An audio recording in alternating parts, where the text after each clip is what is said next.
What is her next move going to be when the store closes? That was a dog. That's going to my eye. I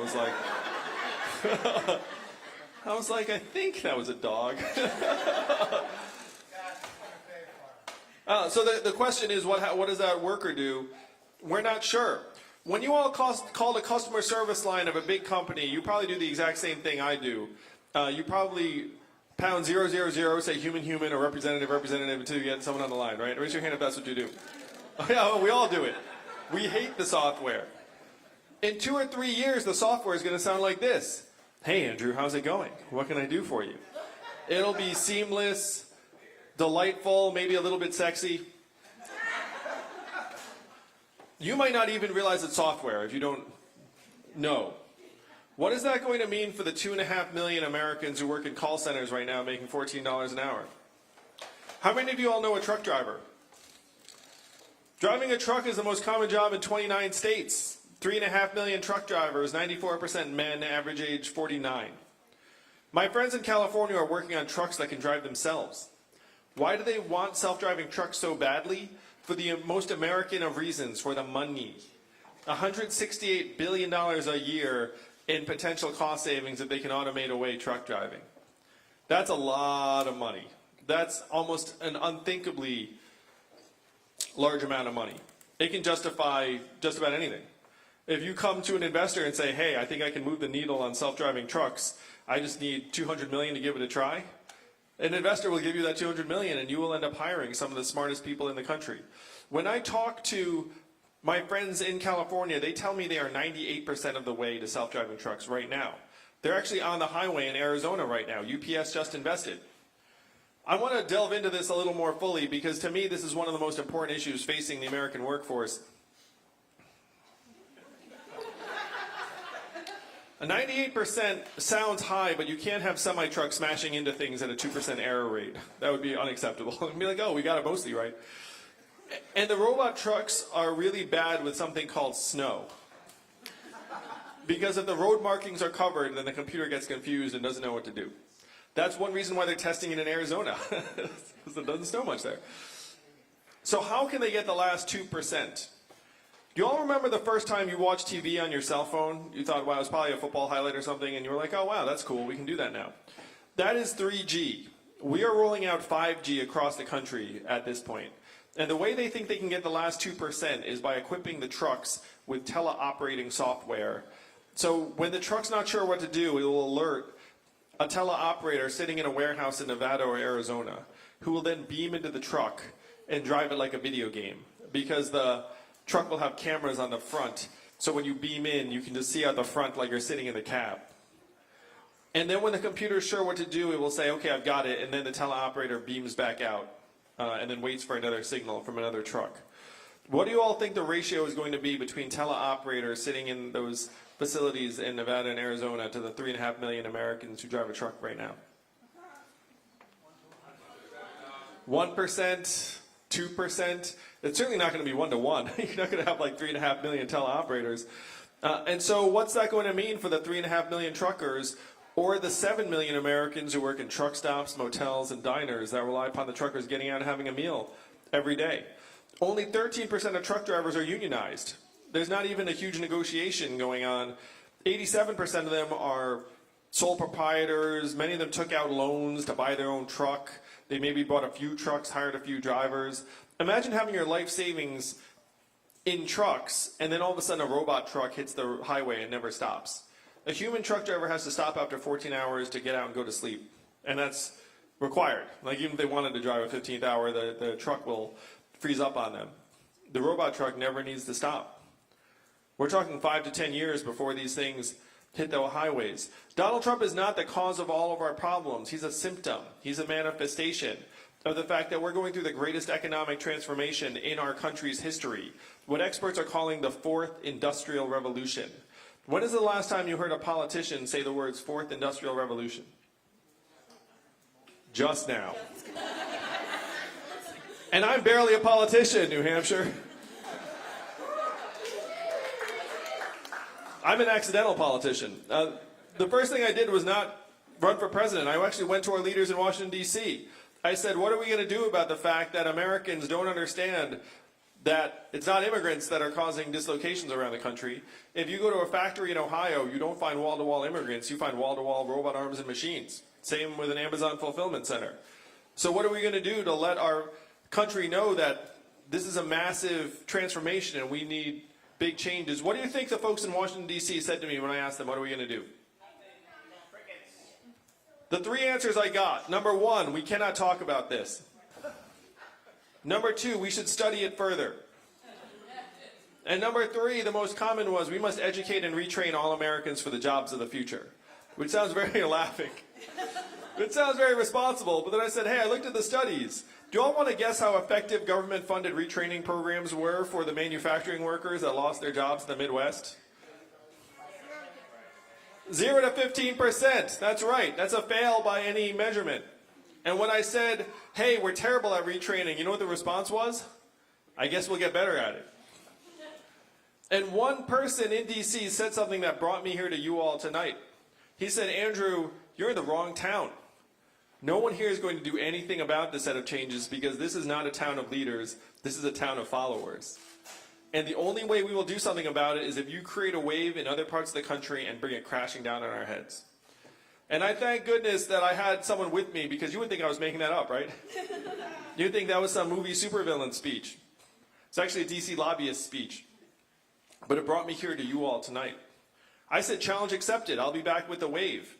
And 2 years later, I stand before you. I'm either 4th, 5th, or 6th in national polls to win the Democratic nomination right now.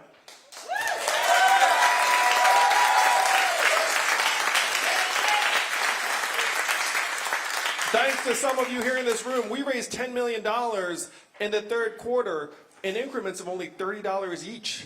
So my fans are almost as cheap as Bernie's. But there are a lot of us. So how do we create this wave and what do we do with it? I have to say, I love campaigning here in New Hampshire because you all are superpowered. You don't feel it necessarily because you're just living your lives, just like doing your thing, and then occasionally a presidential candidate comes through. How many presidential candidates have you seen this cycle? Go ahead and do a show of hands. So that's 6. It'd be like 10, 5, 1. I appreciate the ones because it means you came out to see just this candidate, which makes me very happy. But twice, one twice. Well, I do remember you. Thank you. So the reason why candidates come through is because we know the power you all have. Do you know how many Californians each New Hampshire voter is worth? 1,000 Californians. So how many of us are here in this room tonight? Let's call it, what's the fire code here? 2,000.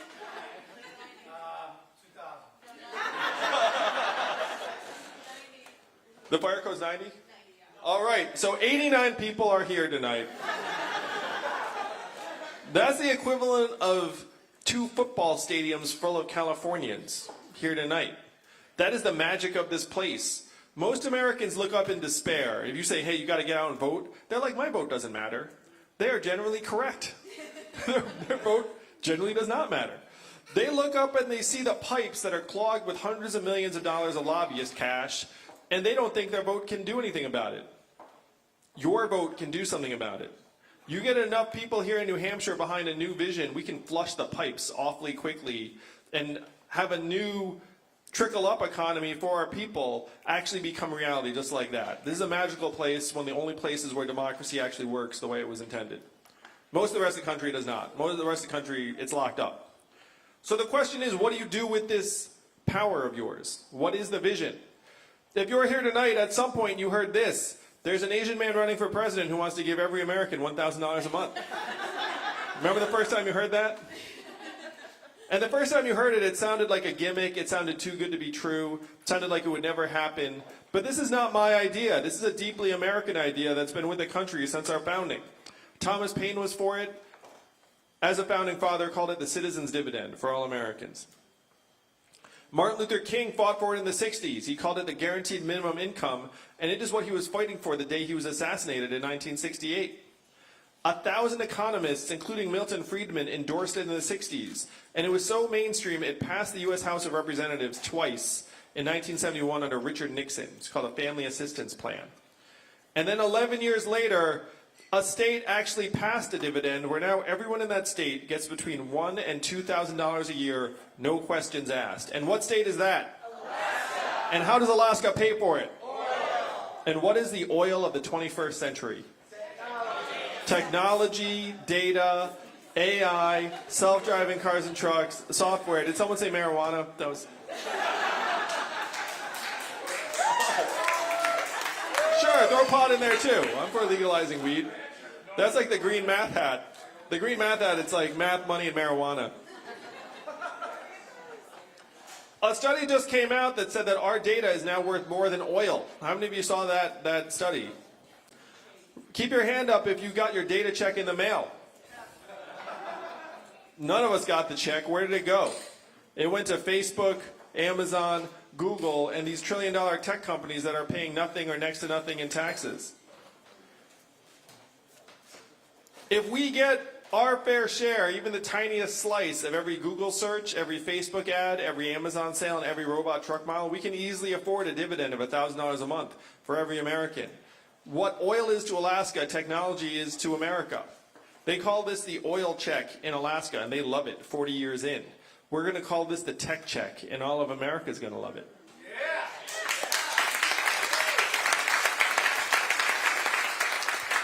And after we have this dividend, thanks to you all, and everyone's getting an extra $1,000 a month, how are you going to spend it in real life? Rent, student loans, heat, maybe an extra beer at this establishment, am I right? How much of the money will stay here in New Hampshire? Most all of it. A little bit of it will float up to the cloud. You'll get an extra blender on Amazon, maybe upgrade the Netflix subscription. But most of it will go to car repairs and daycare and beer and Little League sign-ups and local nonprofits and cultural organizations. This is the trickle-up economy that we can make reality very, very quickly. It will make us stronger, healthier, less stressed out, mentally healthier, will improve graduation rates, will improve our relationships, will bring down domestic violence, will bring down hospital visits. And we can make this happen. We have to make this happen, particularly because rural areas right now are getting depleted and devastated by the 21st century economy. If you have children who are being brought up in a rural area, they feel like they have to leave in order to access certain opportunities. And then you have your property taxes continue to creep up because you're losing population. And then there's this negative spiral. Because you have your property taxes go up, you look around, it's harder to sell your house, and then the population continues to head in the wrong direction. That is the reality for many rural areas in this country, and we have to reverse it. The way we reverse it is actually make the economy revolve around us, the owners and shareholders of this society. It's actually the only way forward, because the changes I'm describing are about to pick up steam. If you think it's bad now, is when artificial intelligence leaves the lab.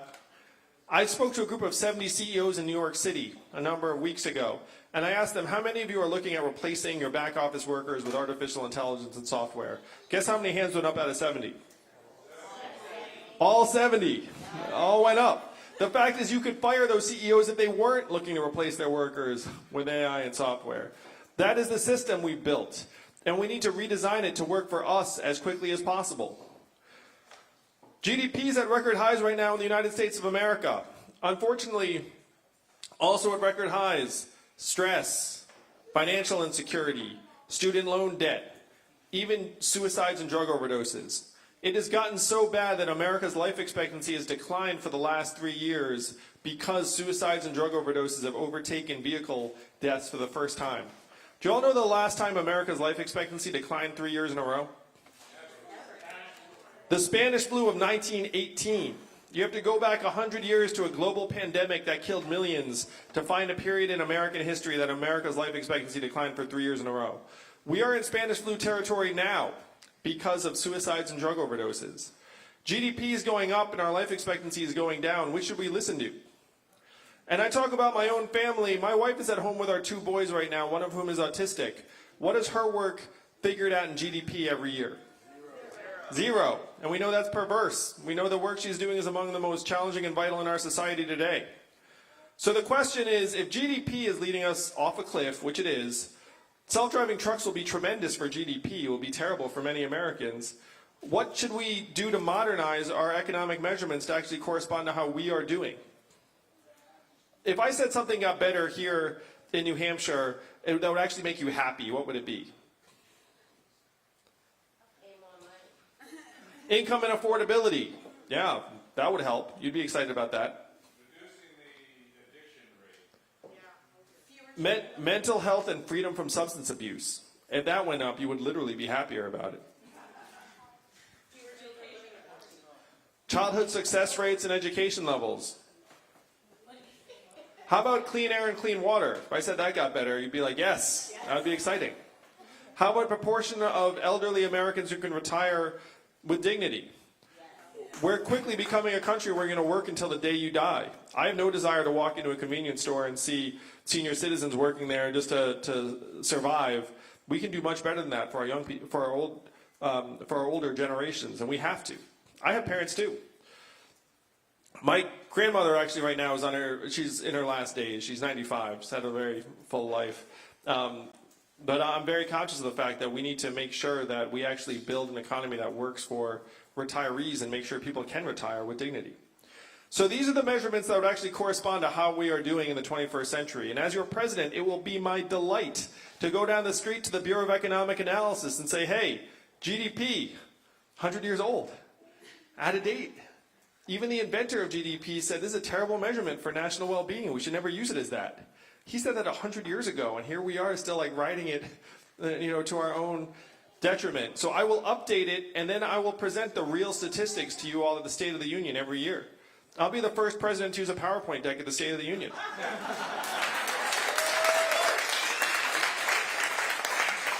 And if you like that vision, you should really join the Yang Gang. That's a very distinct visual. So this is what we have to take to the rest of the country as quickly as possible. That we can humanize our economy, that we can make it revolve around how we are doing. That if we get the measurements right, imagine running a company. Raise your hand again if you had a company or a business or organization. Imagine having that company or business or organization with the wrong measurements. You're laughing. Like, how is that going to perform over time? That's where we are right now as a society. There are 3 headline measurements they keep beating us over the head with. What are they? GDP. Headline unemployment. Stock market prices. Those are the 3, right? GDP we talked about. Did you know that if a hurricane knocks down a town, it's good for GDP? You guys know that? Because then you have to spend all these resources to rebuild the town. It's like a temporary GDP boost. I know, it's crazy. Yeah, war also very good for GDP. The headline unemployment rate, right now it's at very low level, 3.7. They keep saying like how great the job market is. And if you remember, I know you're laughing. If you remember Donald Trump when he was a candidate, what did he say? He said this headline unemployment number is fake news. And now that he's the president, all of a sudden it's real news. He got it right the first time. The headline unemployment rate does not include people who have dropped out of the workforce and stopped looking. Right now, our labor force participation rate as a country is 63%, the same levels as El Salvador and Costa Rica. Not exactly the countries you want to be right there with in terms of labor participation. Now, someone here is from one of those countries, and I'm going to get some heat later, but it's fine. It doesn't include people who are underemployed, which is 40 to 44% of recent college graduates. It doesn't include people who are in temp, gig, or contract jobs. 94% of new jobs are temp, gig, or contract jobs that don't have health care benefits. None of that stuff gets talked about if you have this headline unemployment number. It's essentially government malpractice at this point. That they're pretending that the labor market looks good, where as soon as you turn it over, you're like, whoa, this is like the opposite of good. And then stock market prices. The bottom 80% of Americans own 8% of stock market wealth. The bottom 50% own 0. Why would you have a measurement that only corresponds to the top 20% of your population and pretend like it's everyone? It's not everyone. It's the top 20%. So these are the 3 measurements they keep beating us up with in the media, saying it's great, it's great, it's great. We know it's not great. The fact is Donald Trump is our president in part because he got some of the problems right. He said, these are the problems and I'm going to make America great again. What did Hillary Clinton say in response? America's already great. and that did not work.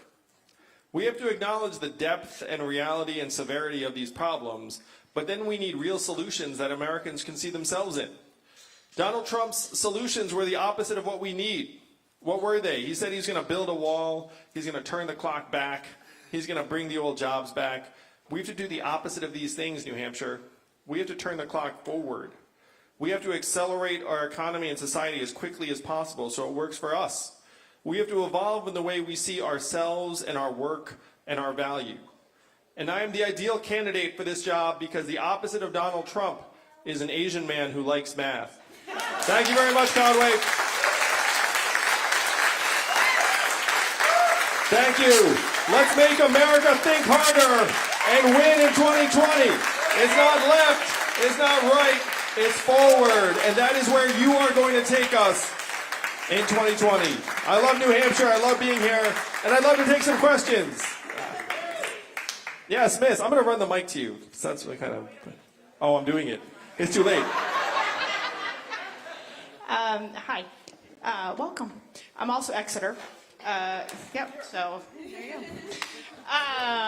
Yeah, UNH after that, you know, all that. But anyways, I want to hear what you have to say about education.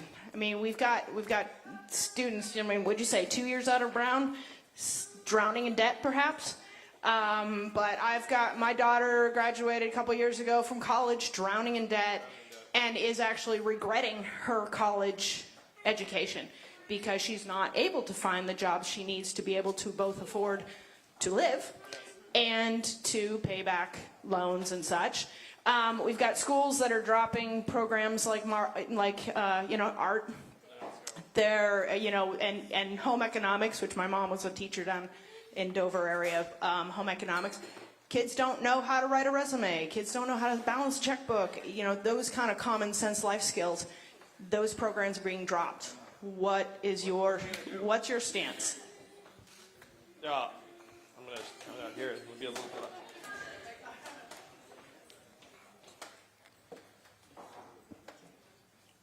We have been overselling college to our young people for years and years now. We've stigmatized anything that's not college, and it's a disaster. We're up to $1.6 trillion in student loan debt, almost 40,000 per graduate. And again, if you graduate from college, there's a 40 to 44% chance that you're going to do a job that doesn't require a degree anyway. There's a 41% chance that if you start college, you're not going to finish in 6 years. And it's not like the school gives you a refund. You know, they're not like, oh, you didn't finish, here's your money back. So you get the debt and no degree, and there are millions of Americans who are in that boat. So how do we fix it? We have to attack it at every level. First, we have to go to our young people and say, look, college is not the end-all, be-all. And we have to build up vocational and technical and apprenticeship tracks at the high school level. Let people know that these lead to really good, well-paying, solid jobs. Only 6% of American high school students are in technical tracks today. You know what that percentage is in Germany? 59%. Think about that gulf. And there are millions of unfilled jobs that Americans would love to take on if they had the right training. The problem is that at the high school level, it's easier just to throw some textbooks and a teacher in a classroom than it is to have like a shop or a relationship to a technical training facility that actually helps push you down that path. And so, of course, we're doing the easy things, even though it's cutting our kids short. Why is college 2.5 times more expensive now than when I went to school? Did it get 2.5 times better? No, it did not. So you would think it's the facilities, but it's not. That's not the main cost driver, because when you build a fancy building on these campuses, generally you can get someone rich to give you some money for it. There are two main reasons why college has gotten so much more expensive. One is that states have cut back aid, but that is not the main driver. The main driver is that the proportion of administrators in universities has gone up 200%, even as the price has gone up 250%. You see that relationship? And so you have to get the cost down for these colleges and say, look, these administrators don't actually impact the student experience in a meaningful way. Like the fact that you've larded up your bureaucracies to this level, then pass the cost along to Americans is not acceptable. So we need to pressure colleges to get the cost down to historic norms. And the way to do that is to tie government aid and even their tax-exempt status to their administrator to student ratio. Say, look, you have to get it down to a level it was, let's call it in the 90s. And universities will say there is no possible way we can do this. And then they'll say, I have a feeling you'll figure it out. And then lo and behold, they will figure it out, and then we'll find out. It turns out that students had no relationship with like the middle vice dean of whatever. And we're talking about non-faculty administrators, because faculty touch students.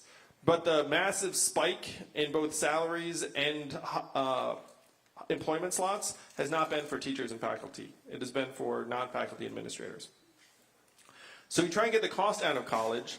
$1,000 a month would go a long way towards every young person. What percentage of Americans graduate from college right now? 33%.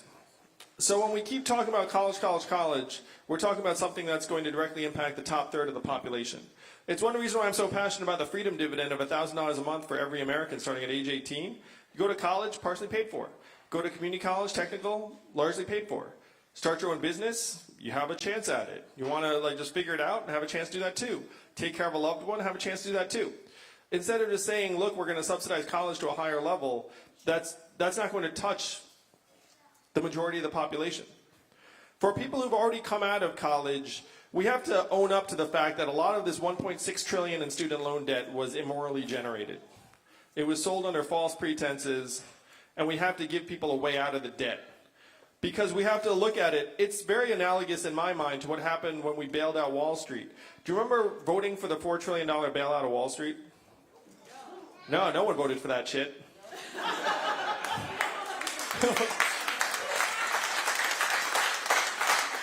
It's true. And there was a choice during the bailout. They could have kept Americans in their homes and forgiven a lot of the mortgage debt. Or they could forgive the banks. What did they choose? Forgive the banks. We're in a similar boat when it comes to student loan debt. Are we going to free up our people and say, look, these debt loads should not weigh down the hopes of generations of Americans, or are we going to choose the banks again? I say it's an easy choice. This time we're going to choose our people.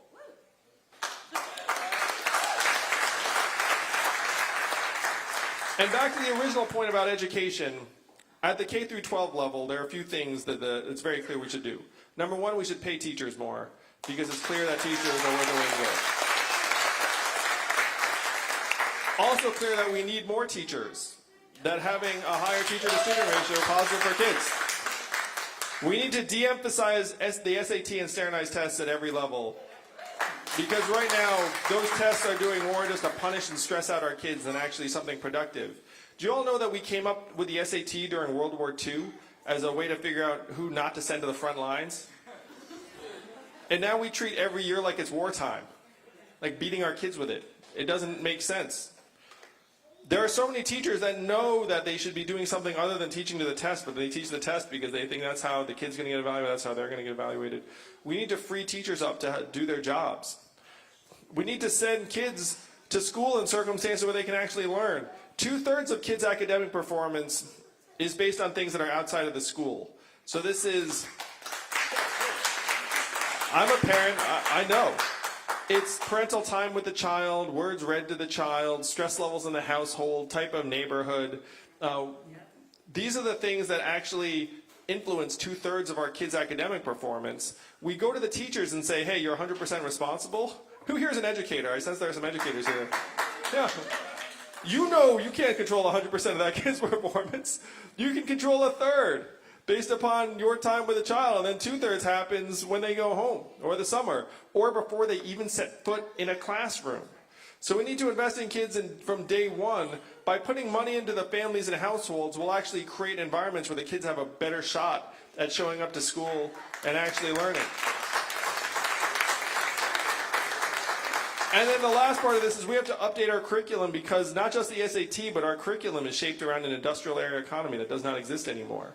So we should be teaching financial literacy, relationship skills, managing technology, arts. All of these things have been demonstrated to have much higher correlation to your progress as an adult. our kids are smart. They can tell when we're teaching them stuff that doesn't matter.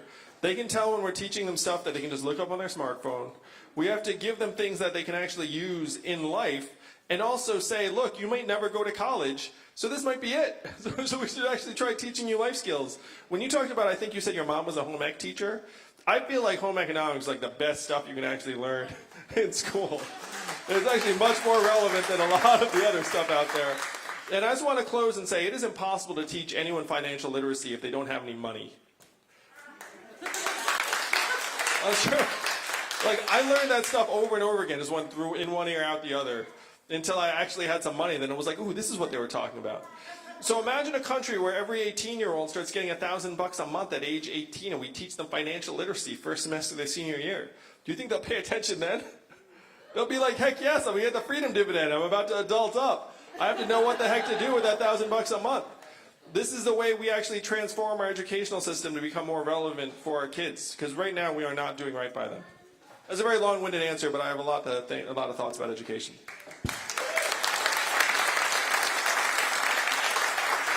Answer the question. Sir, in the cap, in the black top. Yeah. Oh, way to run up a mic. Two things. Not that I need a mic.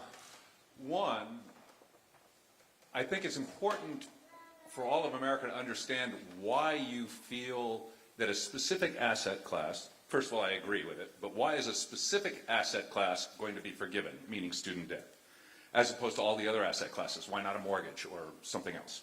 So that's one thing. My second question concerns the dividend. And by my calculations, I'm looking at roughly $2.5 trillion a year. If we look at the tax cut that we just had, that was $1.5 trillion a year, and it just added $1.5 trillion to the deficit. So I haven't done the math. I don't know how many transactions you were talking about or what kind of impact on those transactions you were going to have. But how are you going to get to $2.5 trillion with? And I'm assuming you have done the math, so I'm assuming there's an explanation. But I think we need to hear, not just we, but I think we, the country, need to hear this more than the soundbite of $1,000 a month per adult. Because we've proven twice trickle-down doesn't work. I think we need to give trickle-up a chance, and I think it will work because, as you said, retail is the driver of our economy. That's where we spend our money. Give me an extra $1,000 a month. I'm going to spend it locally. Give a billionaire $1,000 a month. He's going to do nothing. Zero impact, yeah. Thank you. Those are two great questions. On the debt forgiveness part, I would not zero out the student loan debt, but I would create very, very equitable and manageable paths to repayment. So one suggestion is if you commit 10% of your earnings for 10 years, then you are debt-free. And so everyone has a light at the end of the tunnel. So I agree with you that there is something where you need to at least maintain some relationship to the existing debt. But at this point, we have to own the fact that a lot of this debt is unmanageable. And so I agree with you that you don't want to single out a particular asset class to the extreme at the expense of others. I love the math question. It makes me really happy. I'm going to tell you guys a true story. So I've been running for president for a while, and I used to actually break down the $2.5 trillion or so into like chunks, and then people's eyes glazed over a little bit, and it was like too many numbers, and then I sort of was like, all right, that's cool. I'll like translate it into something a little bit easier. But I love digging in. So here we go. If you have even a mild toll on all these transactions, our economy is so massive now at $20.5 trillion that even this mild toll generates conservatively about $800 billion. And that's before things like robot trucks and whatnot hit the highway. So that number can go up a lot. Because right now, if you have artificial intelligence, saves us, let's call it a couple $100 billion a year, how much of that comes to the public? Zero, because the big companies that own the AI are going to pay zero in taxes. So if you put a mechanism in a toll and they generate a couple $100 billion, and we can get tens of billions of dollars very quickly. But conservatively, you're looking at $800 billion or so. Now, $800 billion is not $2.4 trillion. So what happens to the other 1.6? Like you just said, when you have money in your hands, you're going to spend it. It's going to grow the consumer economy significantly by 10 to 12%. Generates hundreds of billions in new tax revenue because this business may hire a new server, the garage might hire a new mechanic. all the additional commerce and expansion ends up generating, conservatively, hundreds of billions in new revenue. If you had to throw a number on it, you could say something like $500 billion or 500 billion or so. So now you're looking for an additional trillion or so to make up the difference. Here's where some of the magic happens. We're going to save billions of dollars on things like incarceration, homelessness services, emergency room health care, stuff that we spend hundreds of billions of dollars on right now. I was here in New Hampshire, and a corrections officer here in the state said to me, we should pay people to stay out of jail because we spend so much when they're in jail. This is a corrections officer. He was on the verge of retirement, so I think he can tell like it is at this point. But right now, we think we're trying to be smart by not investing in our people. We end up paying up the wazoo in much more destructive and punitive and costly ways when they hit our institutions, because you know our institutions are incredibly costly and punitive. And then the fourth thing is, it's going to increase our human capital by $700 billion a year. Now, what do I mean by human capital? Someone did a study and said if you were to alleviate extreme poverty in the United States, what would that generate in terms of better educational outcomes, better health outcomes, better mental health, higher productivity? And the number they came up with was $700 billion a year. Every good company invests in its people all day long. It says if we invest in our people, then our company will be more productive. You invest $1, you get $2 back. That's what good companies do. In the public sector, we have the opposite take. It's like try to avoid investing in our people, and that'll save money. It's actually the opposite. If we invest in ourselves, we'll end up making ourselves stronger, healthier, more enterprising, more productive, more whole, and that generates $700 billion a year. So between the cost savings and the human capital upgrade, you're looking at a little more than $2 trillion a year, which gets you within a hair's breadth of the 2.4 you're looking for. And the remainder you can get through a data dividend or a carbon dividend or a number of other means.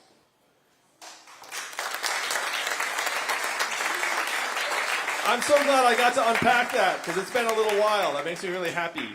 Miss, let me give you the mic.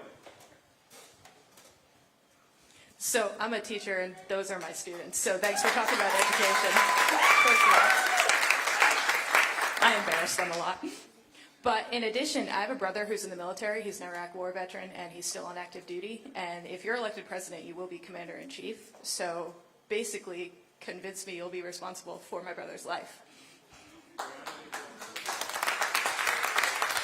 Thank you for being a teacher, and thank your brother for his service. To give you a sense of where I am on foreign policy, I've signed a pledge to end the forever wars. We've been in a constant state of armed conflict for 18 years, which is not what the American people want, and it's not what the Constitution intended. What did the Constitution say? Congress should declare war. 2001, Congress said, hey, executive branch, you have authorization to use military force on whoever you see fit. And Congress has essentially washed its hands of these decisions. And the executive branch has been running, in my mind, to excess over the last 18 years.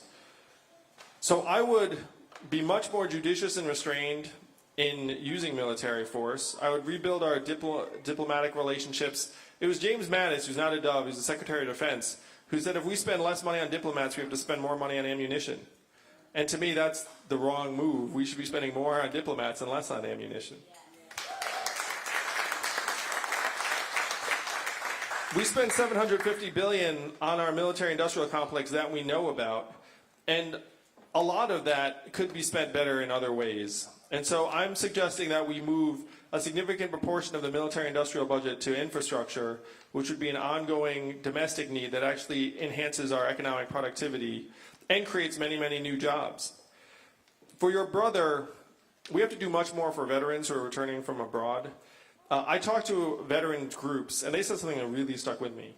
They said it's not just that employers aren't looking to give you a hand up. They're actually looking for reasons to say no to you because they think that you're a risk in a way that a non-veteran might not be. And I said, oh my gosh, like that's so dark. But it's generally correct because you know how employers think. Employers aren't like, I'm going to try and give everyone the benefit of the doubt. They're like trying to just minimize their risk, and they see veterans as unfortunately not the right bet in many circumstances. So we have to try and make it easier for veterans to come back, invest in their opportunities here at home, one thing that's very obvious is that right now their military credentials don't translate to the civilian world. You have people who've spent years abroad doing certain forms of work and they come home and it counts for 0. And that doesn't make any sense. So I've already endorsed legislation to make military credentials translate to the civilian workforce when they get home.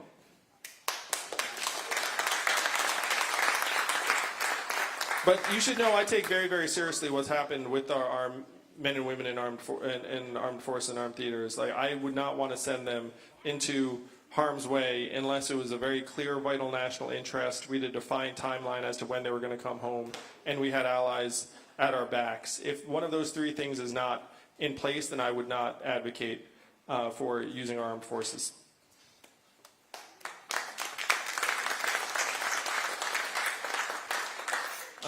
Sir. Nice to meet you. Nice to meet you, too. I believe I heard you want to make the AR-15 illegal, correct? Confiscate? I'm for voluntary buyback. I think. Sure. So, I think most Americans at this point agree that we need to do more in terms of common sense gun safety laws. I am not for a mandatory buyback because I don't think it's realistic or practical. I'm for a voluntary buyback and for trying to make the supply of guns safer in this country over time. But that does not include anything involuntary or mandatory, because I just don't think it's feasible.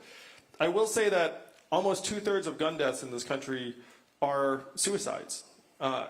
And this is something that we can all agree that we need to try and tackle in more significant ways. To me, there's this whole chain of events that occurs prior to gun violence. And we need to do what we can, the last 2 steps, which is getting a firearm and using it. But then we also have to look at the first steps in the chain, which are what's happening in our families, our schools, our communities, our mental health infrastructure, get people help when they are feeling a sense of despair. Because we all know that if we had a self-destruct button on our body, at some point in our lives we would have pressed it because of a moment of weakness or shame or loneliness. And then a moment later you would have reversed it because you would have been like, oh, like, obviously I don't want to do that. But in some cases, unfortunately, particularly for gun owners, people make a decision and then it's irreversible and tragic. And so we have to try and help people stay stronger to avoid those kinds of irreversible moments.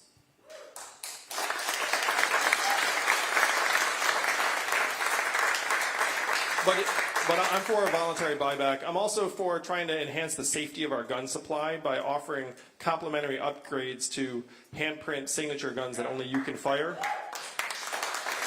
Because some gun owners would enjoy that, and if you're a parent, you don't want your kid getting a hold of the gun and using it. And again, this is voluntary, so that if you want a James Bond gun, and we convince you that it's actually cooler that way, but that also would be voluntary, and that would be free of charge. Are you talking about that thumbprint signature thing? Not the thumbprint. It actually maps to the size of your hand and the grip. So it's not like a print technology. It's like your hand has pressure from certain points. And so it just recognizes your actual grip. It's not a fingerprint scan.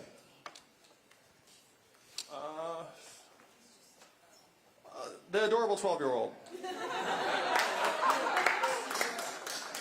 are 12, right? Yeah. I did the math.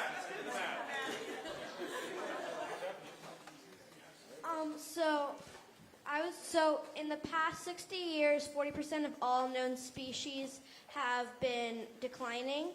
What are you going to do to help with that situation?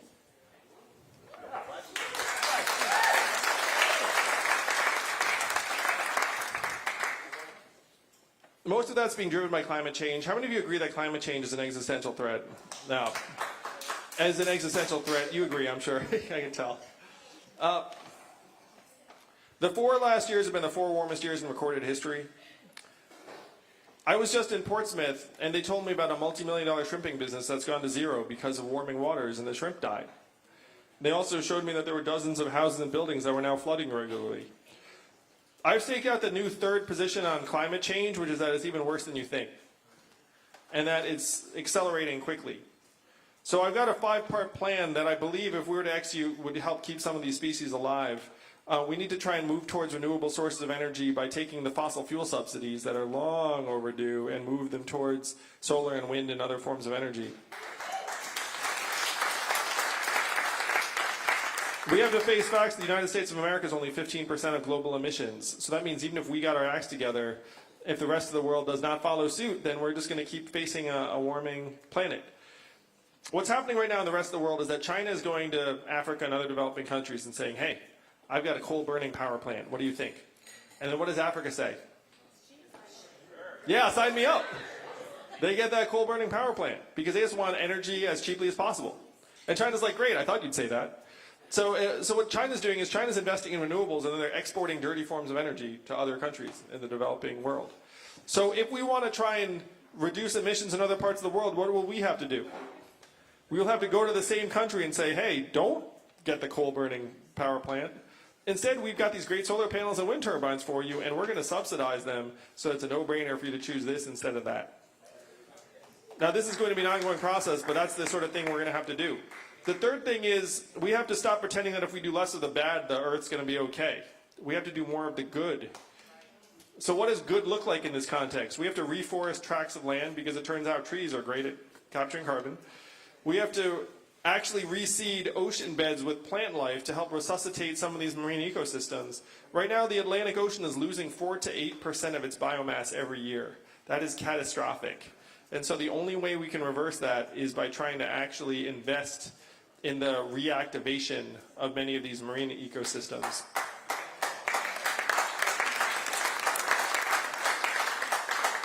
The fourth thing is, when there's a natural disaster, who suffers the most? Poor people, people of color, people who don't have cars they can just drive away in. So you put a freedom dividend into people's hands, helps protect all citizens, but then we have to invest hundreds of billions of dollars in making our communities more resilient. It's one of those situations where you invest $1 billion now, you save $5 billion later. That's not really the American way right now. The American way right now is to wait till you have to spend $5 billion. We have to start getting ahead of this curve in a big way. As one example, you know we only successfully maintain about 10% of our forest land. And most of it's becoming a tinderbox because of climate change. It's becoming like this giant fire zone. That's why they've shut down power in parts of California right now, is because they don't think they can control the forest fires. So they actually shut down power in 17 counties. I don't know if you've seen this in the news. This is the freaking, like, this is the United States of America and we're doing this? We're like shutting down power because we're afraid of, well, anyway. So there are things we have to do to actually try and mitigate the worst effects and protect our communities. And the fifth thing is I would advocate for a constitutional amendment that says safeguarding the environment is a core responsibility of the U.S. government for generations to come. So hopefully we can protect some of these species we're talking about, because we can't have these species dying off on us. You know what the ultimate species we need to protect is you know, humanity here. Shake your head no. Come on, humanity first. Don't lose faith in us. I know, it's hard. Other questions? Miss, let me get you the mic. Oh wait, Christina's got you. Go ahead, Christina.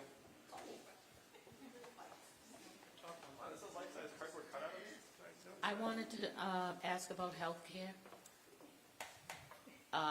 The one-payer system.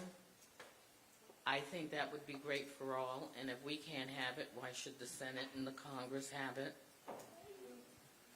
I don't think it's fair. It's not fair. Our healthcare system is so deeply messed up right now. And it's deeply messed up because it's not designed to make us well. What's it designed to do, people? Make as much money as possible.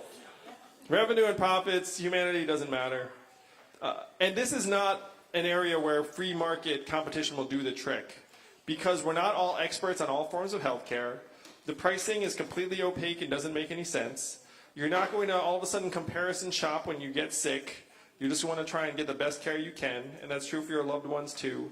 So this is an area where the government needs to play a much stronger role. And anyone who doesn't think we have the money to pay for healthcare doesn't know what they're talking about, because we spend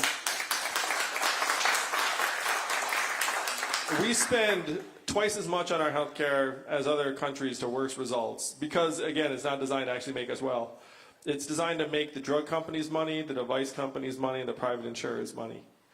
So I'm for Medicare for all, get healthcare off the backs of Americans. I'm essentially on the entire Bernie train. I actually supported Bernie in the last race, and it's like, give you a sense of where I am. The only way I differ from Bernie is that I don't think we should outlaw private insurance immediately, all at once. I think what we have to do is demonstrate to the American people that private insurance does not make any sense if we're doing a good job of providing people care, and then you put them all out of business. If we do it right, then they get put out of business pretty quickly. And there would be a few private insurers that survive because they manage to find ways that they can add value at the margins. And I think that's appropriate because there are going to be some of these private insurance plans that end up driving resources towards innovations that would happen in a way that they might not otherwise. But Medicare for all, cover everybody, only mild co-pays, and we can do this. I'll tell you all, my parents moved back to Asia. They go back and forth. And they could not believe what was happening when they went to the healthcare system in Asia. They were like, this is delightful. They just show up, they give me what I need, billing, procedure, whatever it is, I give them $40, and then they send me home. And they were like, I thought I'd want to come back to the US for my healthcare. And they're like, I don't. And I heard this story and I was like, how are they doing this over there? But then I knew the answer. It's like because the system is not designed to make maximal revenue. It's actually designed to just try and deliver the best care it can. If they can do it in other parts of the world, why can we not do it?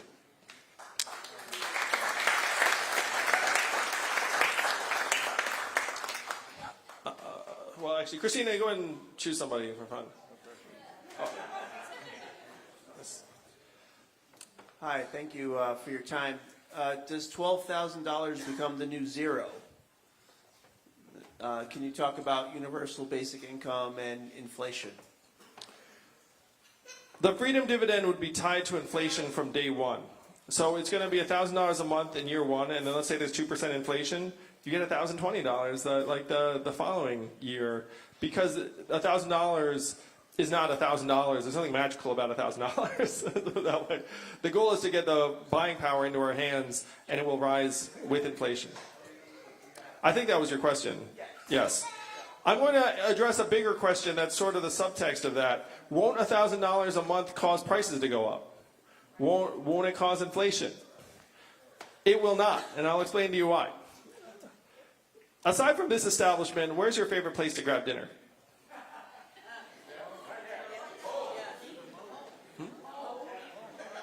Home. Home. All right, home. Home. I'm going to say the Almost There restaurant up the street. It's just an establishment, please. I say, hopefully no one's offended. It seemed like a perfectly fine place to grab a meal. So stop you that. All right, so let's say that Almost There's average meal costs $15, making that up. You all get $1,000 a month. Thank you, New Hampshire. I've been president, and it all starts happening in 2021. You go to Almost There to celebrate. And then instead of $15, they're charging $24. How do you react? You probably leave. You're like, this place isn't $24 nice. Like, I'm gonna march on out. It's not like after you get $1,000 a month, you become cost insensitive. You still have a budget. You still care. And what's happened in American life right now is that most things have not shot up in price even after we printed $4 trillion for the banks. So this is clothing, food, media, electronics, cars, stable in price or getting better. So what has been going up in price and making us miserable? Education, healthcare, and housing. And these three things are not being driven by money in our hands. They're being driven by the fact that colleges just keep jacking up the prices and you have no choice but to pay and take out loans. Healthcare, you have these private insurance companies that just jack up their rates every single year. You feel like you have no choice but to pay. Housing, it's a little different. Housing's because there aren't incentives to create affordable housing options, and there are NIMBYism regs in most parts of the country where they say, hey, we're going to make it so you don't actually create that sort of housing because we don't like it.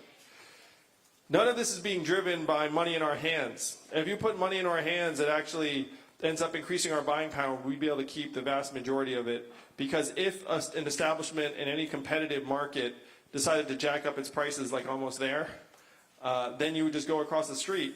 And then all it takes is one business to be like, you know what, I'm not going to gouge everyone. I'm going to charge like what I can make money on, and then everyone has to follow suit. So that would happen in most every part of the economy. The only parts of the economy it won't happen in are these non-competitive markets of education, healthcare, and housing. So we need separate plans to try and bring down the costs in those areas, because those costs are breaking our backs.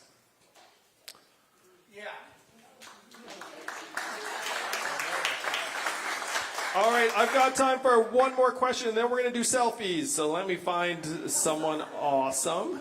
You're all awesome. I've actually enjoyed the heck out of this town hall. This is the most fun I've had in a while. I like to go man-woman on the question front, so I'm going to give you the mic right here. I would like to know what you're going to do about the opioid epidemic here. And the reason I ask is because I feel a lot of people are being judged. I understand there's a lot of overdose and suicides. I've buried plenty of family members, but people like my parents who have had back surgery and stuff that need it, I denied it because of the abuse, and I don't think that that's right. And I also want to know, what are you going to do to hold cops accountable for murdering innocent people?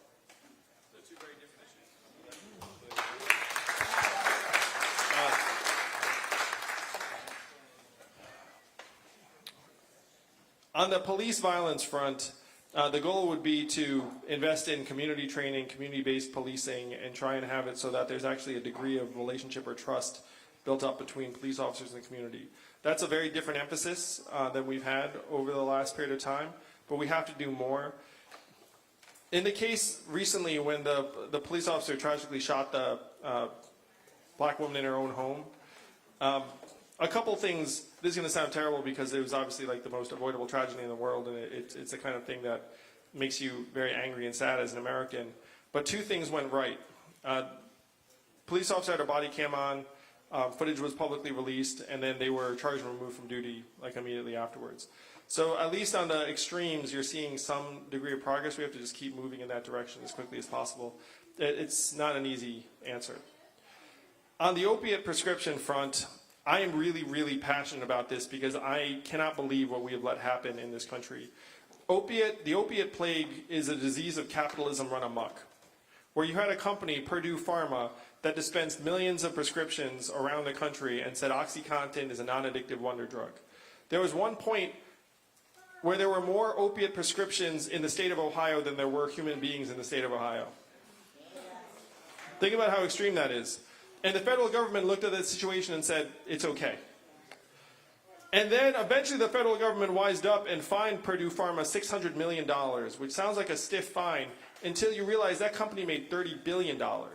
They got a 2% fine, and they killed tens of thousands of Americans ongoing.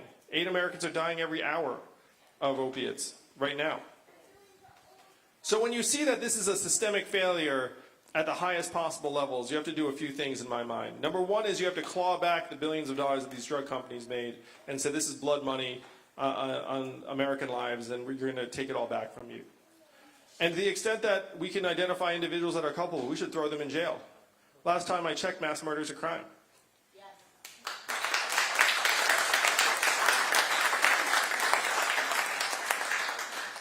Now, where the...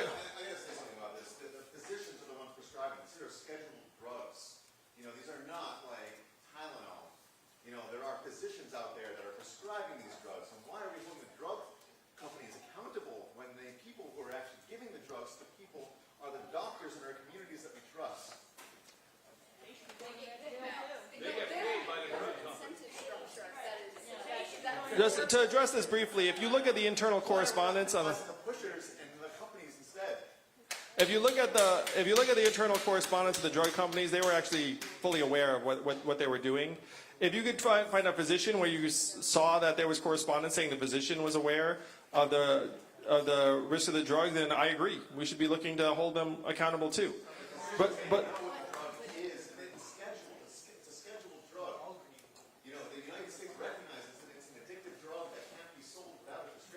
well, there was a long period of time when actually Purdue Pharma was saying this is a non-addictive drug. That's true. That's the truth. But the people that really need it should not be You know the darkest thing about it is Purdue Pharma, as soon as it went off patent, then they said it turns out this is a highly addictive drug. So they changed their tune as soon as they thought they could make more money going the other direction.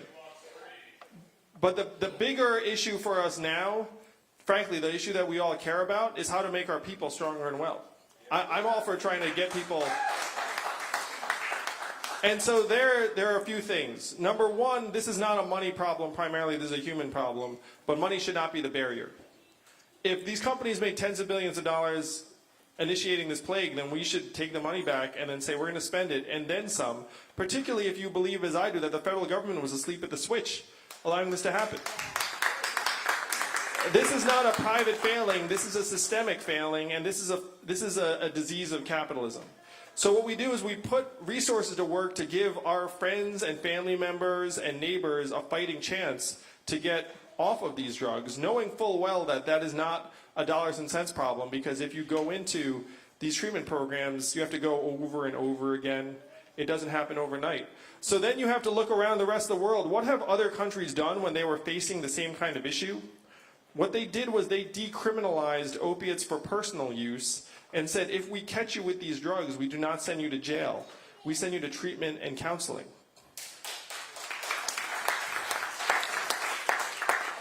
I was here in New Hampshire and an EMT told me that he saves the same people over and over again because they overdose and then they go home and then they overdose and then they go home. And so he said we need to have safe injection and safe consumption sites so that after we save them, they actually go someplace where they'll actually get treatment for addiction and not die, because this is not something you can necessarily bounce back from. This is something sometimes when you hit rock bottom, there is no return.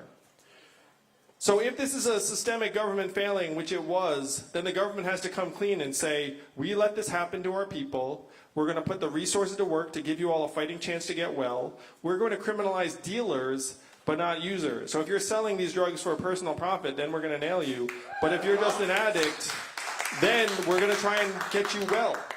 And we'll give people a fighting chance to try and get well over time. When Portugal and other countries decriminalized these drugs, they saw abuse rates go down, they saw overdose rates go down, they saw people get healthier more quickly.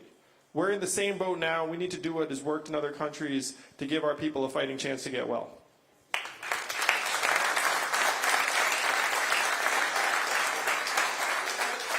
All right, so we have a choice between questions and selfies, and I think we're going to choose selfies. Thank you all very much, Conway. Looking forward to meeting you in person. You're all the best. Let's make history together in 2020 and win this whole thing.